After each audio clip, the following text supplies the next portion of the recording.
Cette personne nous dit, moi, je vous vois et j'appelle par le prénom, donc Patrick, comment allez-vous, quoi. Un jour, quelqu'un lui tombe dessus en lui disant, monsieur, je me suis montré monsieur Duroc, on n'a pas élevé les cochons ensemble, je vous prierai d'arrêter de m'appeler par mon prénom. Quoi? Bon, là, dans ces cas-là, en vrai, ce qu'on lui conseille, c'est pas de tout arrêter, c'est d'accepter que cette personne-là en particulier, n'a pas envie de cette proximité, mais de surtout pas arrêter de faire ça avec les autres, quoi. Oui, parce que là, l'intention est bonne, c'est sincère. En plus, nous, on connaît le mec, donc on sait que c'est sincère. C'est pas du tout hautain, enfin, c'est pas du tout familier. Donc là, il a fait face à quelqu'un qui est de mauvaise volonté sur le sujet. Hein. Je dis pas que sur le reste, c'est pas le cas, mais sur le sujet, c'est de mauvaise volonté. Donc là, c'est clair qu'il faut continuer. Bonjour à tous, on se retrouve pour une nouvelle table ronde pour la deuxième fois. Ouais, Carline deuxième fois ensemble. Ouais. Salut Pat. Mais la troisième, c'est ça. Et la troisième pour moi. Salut Carline, comment ça va? Ça va très bien. Bon. Et toi? Eh ben, écoute, super. On se retrouve, il fait hyper froid dehors, mais on est en t-shirt. La sobriété énergétique, parlons-en. Voilà. Donc, je suis navré par cette journée. Dites-nous si on est les yeux rouges. Aujourd'hui, on va se parler d'un cas très précis. Parce que c'est un cas que tu as vécu et que tu vis actuellement avec une de tes clientes. Est-ce que tu peux nous raconter le cas? Exactement. Et puis ensuite on le généralisera. J'accompagne une manager en ce moment à qui on a reproché, entre autres, d'être un peu trop éloignée de son équipe. Donc pour plein de raisons, hein. Des fois le matin, elle enchaîne des réunions, elle court à son bureau, elle voit même pas ses équipes, etc. Voilà, trop loin un peu du terrain. Et le jour où elle essaye de faire des efforts pour répondre à cette critique, son équipe en fait est pas du tout satisfaite. Exemple très précis, elle se dit « Ok, je vais me mettre à faire plus de feedback à mon équipe, à plus leur parler, ou tout simplement à prendre le temps de leur dire bonjour le matin. » Et moi, ce que j'entends de la part de l'équipe, c'est « Non mais notre manager, c'est hypocrite, c'est bizarre, elle essaye de se rapprocher de nous, c'est comme s'il y avait un peu anguille sous roche, quoi. » Ah oui, elle essaie de se rapprocher, de vous, oui. Non, mais blague à part, c'est hyper important parce que ça, moi, je l'ai vu pas mal de fois. En fait, il me semble que c'est l'histoire de tous ces managers qui ont des bonnes intentions, mais qui, dans la réalisation, n'ont pas du tout les effets qu'ils cherchent, soit par maladresse, soit... Des fois, c'est de la mauvaise interprétation des équipes aussi. Ouais. C'est nous ce qu'on appelle un peu le procès d'intention. C'est quoi que fasse ton interlocuteur, tu considères qu'il a une mauvaise intention derrière. Et donc, tu vas interpréter et du coup, effectivement, tout geste managérial dans un contexte comme ça tombe un peu à côté, quoi. Et donc, du coup, si vous avez ce genre de cas où vous avez plein de bonnes intentions, mais vous n'y arrivez pas, cet épisode est pour vous. On va essayer d'être très précis sur les choses qu'on peut faire. Moi, j'ai quelques exemples en tête, notamment deux qu'on a vécu ensemble sur un autre dossier, donc c'est pas celle dont tu parles. Et puis, j'en ai aussi d'autres, on va essayer d'illustrer avec des vrais cas. En fait, c'est vrai que tu dis que tu as vu ça dans pas mal de cas. En fait, moi, ce que je trouve un peu frustrant avec cette situation, c'est qu'effectivement, j'ai l'impression qu'elle se répète beaucoup. C'est clair, des fois, dans les entreprises, il y a des comportements hyper toxiques et il y a parfois des managers qui ont des comportements qui ont des conséquences délétères. Et ça existe. Mais en fait, en réalité, c'est pas majoritaire ces cas-là. Et je pense qu'il y a vraiment un nombre assez important de managers qui juste savent pas trop s'y prendre, en fait. Et du coup, qui tombent un peu à côté de la plaque, alors qu'au fond, ils ont juste envie de bien faire. Ouais. Et puis, une relation, ça se fait à deux. Et parfois, ça clique pas, quoi. Ouais, carrément. Alors, toi, du coup, tu te retrouves face à une manager ou un manager qui a un peu ça. Et j'essaye et j'y arrive pas. C'est quoi ton premier réflexe? C'est quoi le premier conseil que tu as envie de donner? Déjà, c'est se rendre compte que ce que tu fais, ça tombe à côté. Ça peut paraître un peu bateau, mais c'est réussir à être lucide sur la situation. Parfois, tu peux t'en rendre compte tout seul, mais parfois, c'est un peu dur. Et donc, moi, le premier conseil que je peux donner, c'est pose des questions et va demander des retours aux personnes avec qui tu travailles. Ton équipe, si le climat te le permet. On peut que prôner le fait de demander par exemple des évaluations aux gens qu'on manage. Mais parfois, ça peut être plus facile d'aller poser des questions à des personnes un peu plus externes, par exemple des RH ou des gens avec qui on a partagé un projet. Mais de pas forcément parler toujours d'opérationnel, mais de juste prendre le temps, hyper simplement, de poser la question. Mais en fait, quand je fais ça en réunion, ça a quel effet chez toi? Comment t'as trouvé, je sais pas, le dernier séminaire qu'on a animé ensemble? J'arrive pas à créer un lien avec mon équipe parce que t'as l'impression que je fais un truc mal, etc. C'est hyper important, toi, dans ce que tu dis rendez-vous compte de ce qui se passe, que les choses soient claires. Si vous êtes dans cette situation, c'est que vous comprenez probablement pas pourquoi vous n'y arrivez pas. Mais la première étape, c'est au moins de se rendre compte que ça arrive. Ouais.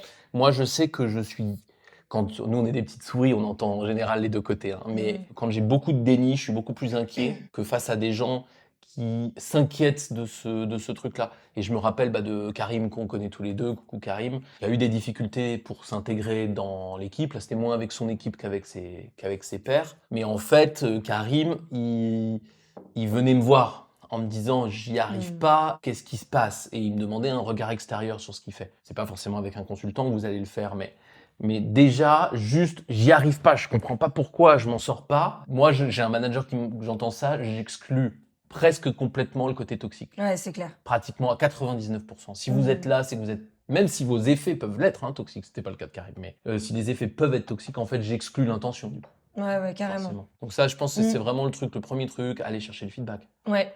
Et après, quand on a du coup un peu de feedback, quand on se rend compte un peu de la situation, une autre question qu'on peut se poser, du coup, est-ce que vraiment j'ai des bonnes intentions? Alors, je précise, je reprends mon exemple de manager tout à l'heure, peut-être que ça vaut le coup de se poser la question, mais pourquoi je veux absolument être proche de mes équipes? Dans le sens où il n'y a rien de plus insupportable que quelqu'un qui veut être gentil pour plaire à son équipe.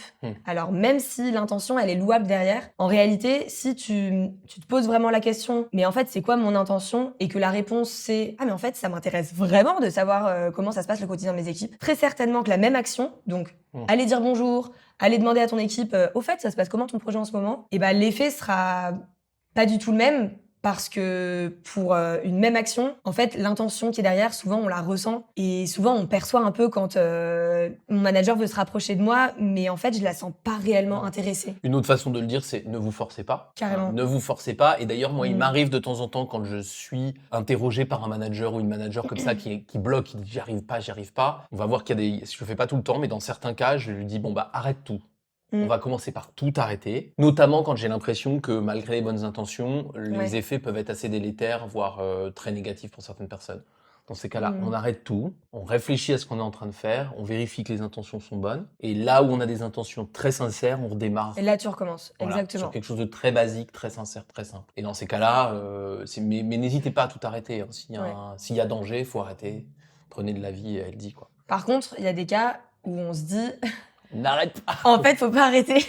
Là, il me semble pour le coup que c'est des situations, et on a deux exemples en commun, où c'est des situations où réellement l'intention est vraiment gratuite et vraiment bonne, mais l'action derrière est hyper mal interprétée. On a du coup un exemple, un manager qu'on a rencontré tous les deux qui est à la direction d'une usine, et lui, sa manière un peu personnelle de respecter toutes les personnes de l'usine, tout en créant un petit lien de proximité, c'est de vous voyez les gens, mais de les appeler par leur prénom. Alors ça peut être très précis comme exemple, mais en fait, dans un milieu d'usine, en l'occurrence là c'est une usine pharma, la manière dont on interagit entre le comité de direction et l'ouvrier qui bosse la nuit, en vrai, c'est très important, c'est des sujets qui sont assez sensibles. Et donc cette personne nous dit, moi je vous vois et j'appelle par le prénom, donc Patrick, comment allez-vous quoi?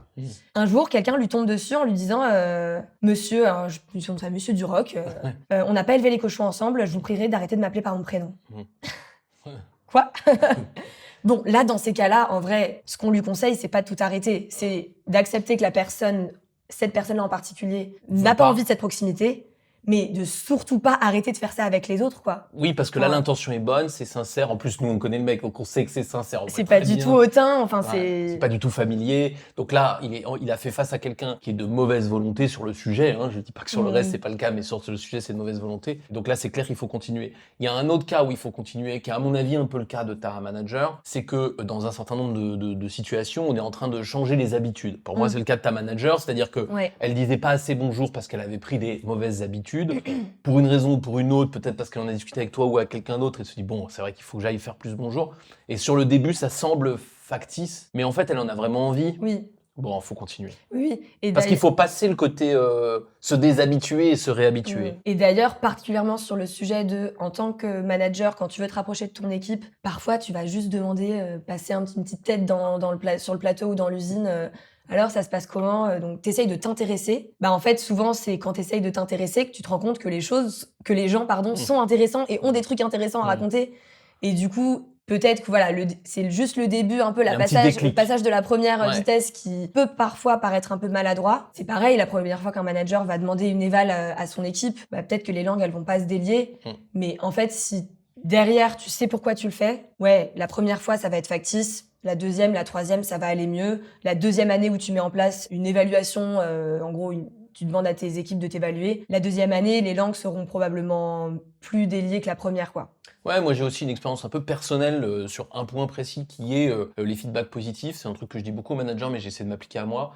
Les feedbacks positifs, bon, moi j'ai des bonnes intentions quand je les fais, croyez-moi, mais en vrai, c'est pas toujours bien interprété parce que justement, tu peux avoir des procès en manipulation, sincérité, insincérité, ce que tu veux. Moi, ma stratégie là, c'est continuer. Je dis pas que je continue en essayant pas de m'améliorer sur la précision, évidemment, mais sur l'intention, je continue, parce que je veux justement instaurer cette habitude.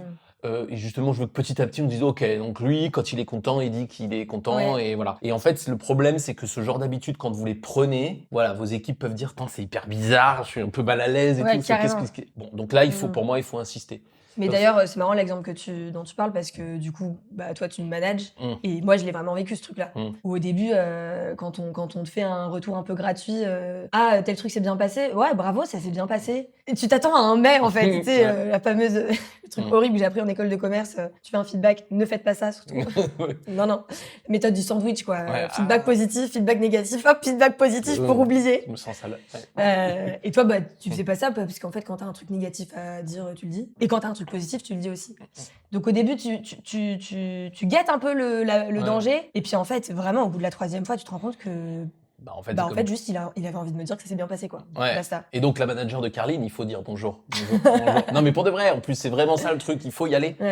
Parce que l'habitude va se prendre, et ce qui nous paraît un peu inconfortable et un peu bizarroïde maintenant va se normaliser. Et si vous savez pas distinguer entre l'intention un peu incontestable et le truc qu'il faut arrêter pour éviter d'avoir un problème, c'est là aussi qu'un petit regard extérieur peut vous aider. Complètement. Mais quand vos intentions sont super, vous êtes clair avec vous-même et que c'est hyper simple, dire bonjour, dire merci, dire bravo de façon très simple, allez-y, franchement, allez-y. Alors après, le dernier point qu'on voulait aborder avec vous sur ce sujet, c'est qu'une relation, ça se fait à deux. Que comme tu disais, il y a quelques relations toxiques, mais heureusement, la plus grande part des cas, ce n'est pas comme ça que ça se passe. Là, on s'adresse peut-être aux gens qui sont managés et qui sont face à ça. Comment réagir? Comment est-ce qu'on peut contribuer à ce que ça s'améliore? Pour moi, le premier point, encore une fois, ça peut être vu comme un conseil un peu bateau, entre guillemets, mais c'est pas pour autant facile de le faire. Le premier conseil que je donnerais à quelqu'un qui est managé et qui ressent un malaise dans une situation avec son manager, en fait, juste c'est de dire que il vit un malaise. C'est con, mais en fait, faut arrêter de croire que les gens savent ce qu'on a dans notre tête. D'ailleurs, c'est aussi valable dans nos relations perso. En fait, partez du principe que les gens ne savent pas pourquoi vous faites les choses, ne savent pas le cheminement de pensée qui vous a amené à faire cette action. Partagez le malaise que vous avez. Dans certaines situations, on le sait, c'est plus facile que d'autres ou au contraire plus difficile. Par exemple, c'est difficile de faire un feedback à son manager si jamais notre manager nous l'a pas demandé. Mais du coup, moi, ce que je conseille dans ce cas-là, c'est n'essayez pas de forcer le feedback, exactement. Fixez-vous un objectif pas trop ambitieux et juste parlez de vous, en fait. Donc, typiquement, une situation managériale qui se passe pas très bien, c'est beaucoup plus facile, ou en tout cas c'est moins difficile, juste de dire en fait la dernière fois tu sais je suis sortie de cette réunion et en fait je me sentais pas hyper bien, c'était un peu en décalage avec ce que j'avais en tête, etc. Parlez de vous, c'est plus facile que de parler du manager. Pour illustrer ça, une collègue Audrey me parlait d'une situation où donc elle s'entretenait avec une personne managée, comme effectivement tu le disais, on est petites souris, on parle au manager et au manager. La personne avec qui elle s'entretenait lui disait oui, moi je fais des réunions avec mon manager, il me donne des objectifs, machin, la réunion se passe bien sur le papier, je sors de la réunion, je vais dans les toilettes et je vais pleurer. Horrible, je veux dire, c'est tout pourri comme quotidien, voilà, personne n'a envie de ça. Certes, en tant que manager, peut-être qu'il faut des fois être un peu à l'écoute des signaux faibles, etc. Mais là, en l'occurrence, je veux dire, le manager n'a aucun moyen de savoir que la personne est allée pleurer dans les toilettes, surtout si la personne fait tout pour le cacher. Et donc vraiment, pour moi, la première étape, c'est juste expliciter au manager que là, il y a un truc qui vous met mal à l'aise, quoi. Donc ça, c'est utile de le faire, évidemment. Il y a aussi un autre truc que vous pouvez faire, et là, c'est un peu dans le crédit d'intention, c'est qu'il arrive aussi que votre manager va vous demander des feedbacks de façon directe, indirecte, collective ou individuelle. Et là, c'est là qu'il faut jouer le jeu, parce qu'en fait, si vous jouez pas le jeu, tout le monde est perdant. Je prends un exemple tout bête. Le manager dit tiens, je voudrais faire un point sur comment fonctionne l'équipe, quels sont les points qui marchent bien, les points qui marchent pas bien. Je connais plein de managers qui font ce genre de trucs et qui se retrouvent en face d'équipes qui leur disent rien en fait, c'est clair. Face à un blanc. Donc là, dans ces cas-là, ils font vraiment jouer le jeu. C'est-à-dire que dites pas forcément des choses dégradantes ou désagréables frontalement, mais en moins, on met la clarté des échanges entre nous, la précision des commandes ou les ordres du jour qu'on découvre au dernier moment, peu importe, mais essayez de passer le message. En tout cas, profitez de ces moments-là. Parce que c'est vraiment important, juste finir là-dessus, c'est que comme tu disais sur les feedbacks, on est tous pareils en fait. On reçoit mieux les feedbacks quand on a décidé qu'on était prêt à les recevoir. Et un manager qui dit « je voudrais savoir comment va l'équipe plus moins », même si vous doutez de sa sincérité, on s'en fout un peu. Il est en train de vous donner quand même l'opportunité de le faire. Donc là, il faut sauter sur l'occasion. Ouais, il faut sauter sur l'occasion. Et que là, pour le coup, juste pour rajouter, que ce soit en tant que manager ou manager, cet objectif de comment tu partages ton malaise, comment tu fais des feedbacks, etc. Le conseil reste le même. Faut garder en tête qu'il y a plein de manières de le faire. Si le format collectif fonctionne pas, arrêtez de faire du format collectif. Ouais. Passez par de l'individuel. Si l'oral marche pas, passez par l'écrit. Une même équipe que j'accompagnais a un petit peu assumé des sujets collectifs que tout le monde avait un peu au fond de lui quand ils ont décidé de passer par une boîte à idées où chacun mettait par écrit des trucs. Bon oui, ça peut paraître un peu scolaire, mais en fait, mine de rien, ça a généré un échange en collectif, ce truc de passer par l'écrit. Donc, il y a le collectif, il y a l'individuel, il y a des moments formels. Voilà, on se disait, il y a les EFA, c'est mieux de rien découvrir en EFA, mais si jamais le cadre donne l'autorisation, faut en profiter. L'inverse très informel, autour d'un verre de temps en temps dans certaines boîtes, c'est possible. En tout cas, on va chercher toutes les opportunités de communiquer. Et moi, je voudrais qu'on garde en tête ce que tu as dit, c'est hyper important. C'est ne croyez pas que les gens savent ce que vous avez dans la tête. C'est pas... Expliciter en fait, il faut mettre des sous-titres. Parlez-en. Et moi, je vois, là, on peut en parler. On se connaît maintenant depuis 2 ans. 2 ans, ouais. 2 ans, ouais. Pour des raisons... je sais pas même quelles sont les raisons, mais de fait, on a pris l'habitude d'échanger sur un certain nombre de choses, et du coup, c'est facile. Enfin, moi, je trouve ça facile, et j'ai l'impression que c'est facile dans les deux sens. Mais pour moi, c'est une habitude qu'on prend. Quand l'habitude est prise, franchement, ça roule, quoi. Mais évidemment, faut la créer, et il faut sauter sur les occasions au début, quoi. Ouais. On a un peu fait le tour de, en tout cas, ce qu'on voulait dire, nous. Je pense, le mot de la fin, vraiment, c'est expliciter, donner des sous-titres. En tant que manager, en tant que manager. C'est un peu le conseil principal qu'on aimerait que vous reteniez. Mais si vous avez d'autres idées, n'hésitez pas à nous les partager en commentaire. Si vous avez des expériences négatives ou positives sur les maladresses parfois qu'on peut faire en management, n'hésitez pas. À fond, et on se retrouve bientôt pour une nouvelle table ronde, tous les deux ou avec d'autres. Exactement. Salut tout le monde. Salut.